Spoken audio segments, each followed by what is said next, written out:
Ahmad Subarjo merupakan orang yang berperan penting dalam peristiwa Rengas Dengklok. Dialah yang menyelamatkan Soekarno dan Mohatta saat ditawan. Ahmad Subarjo berani memberikan jaminan nyawanya bahwa kemerdekaan Indonesia akan diproklamirkan pada tanggal 17 Agustus 1945. Kala Jepang menyerah kepada sekutu pada 14 Agustus 1945, asa bangsa Indonesia untuk merdeka kian menguat. Para pemuda yang mendengar penyerahan Jepang langsung mendesak Soekarno untuk mengumumkan proklamasi kemerdekaan pada 16 Agustus 1945. Golongan muda tersebut diwakili Wikana dan Darwis. Mereka mengancam akan terjadi pertumpahan darah jika desakan tidak dikabulkan. Akan tetapi Soekarno dan golongan tua menolak.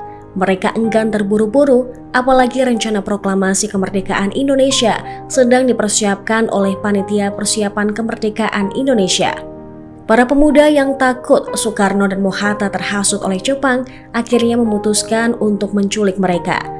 Pada tanggal 16 Agustus dini hari, para pemuda menculik Soekarno dan Hatta, membawanya ke sebuah rumah milik warga keturunan Tionghoa bernama Chiao Sikyong di Rengas Dengklok, Karawang, Jawa Barat. Selama penculikan, keduanya diyakinkan oleh golongan muda untuk segera mendeklarasikan kemerdekaan. Mereka kembali meyakinkan Soekarno bahwa Jepang telah menyerah dan para pejuang telah siap untuk melawan Jepang apapun risikonya. Sementara itu di Jakarta, golongan muda Wikana dan golongan tua yaitu Ahmad Subarjo melakukan perundingan. Laksamana Tadashi Maeda bersedia untuk menjamin keselamatan mereka selama berada di rumahnya. Ahmad Subarjo menyetujui untuk memproklamasikan kemerdekaan Indonesia di Jakarta. Maka diutuslah Yusuf Kunto untuk mengantar Ahmad Subarjo ke Rengas Dengklok. Ahmad Subarjo berhasil meyakinkan para pemuda untuk tidak terburu-buru memproklamasikan kemerdekaan. Di Rengas Dengklok, Subarjo sempat bertemu Mayor Pembela Tanah Air atau PETA, yaitu Subeno. Subeno bertanya kepada Subarjo apakah mungkin proklamasi diumumkan sebelum tengah malam pada hari itu juga. Namun Subarjo menjawab tidak mungkin. Sebab saat itu sudah pukul 8 malam dan ia harus kembali ke Jakarta untuk mengundang para anggota PPKI untuk rapat kilat. Ia khawatir harus bekerja semalam suntuk untuk menyelesaikannya. Mayor Subeno masih mencoba bernegosiasi dengan memundurkan jam menjadi pukul 6 pagi. Akan tetapi Ahmad Subarjo menjamin persiapan kemerdekaan Indonesia dan proklamasi akan siap sebelum tengah hari.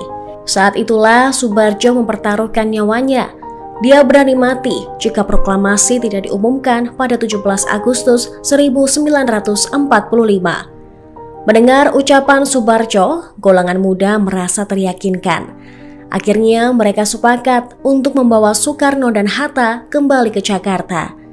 Rombongan Soekarno-Hatta tiba di Jakarta sekitar pukul 23 malam. Langsung menuju rumah Laksamana Tadashi Maeda di Jalan Imam Bonjol nomor 1 setelah terlebih dahulu menurunkan Fatmawati dan putranya di rumah Soekarno. Rumah Laksamana Maeda dipilih sebagai tempat penyusunan teks proklamasi karena sikap Maeda sendiri yang memberikan jaminan keselamatan pada Bung Karno dan tokoh-tokoh lainnya. Jaminan nyawa Subarjo pun tak sia-sia. Prediksinya tepat.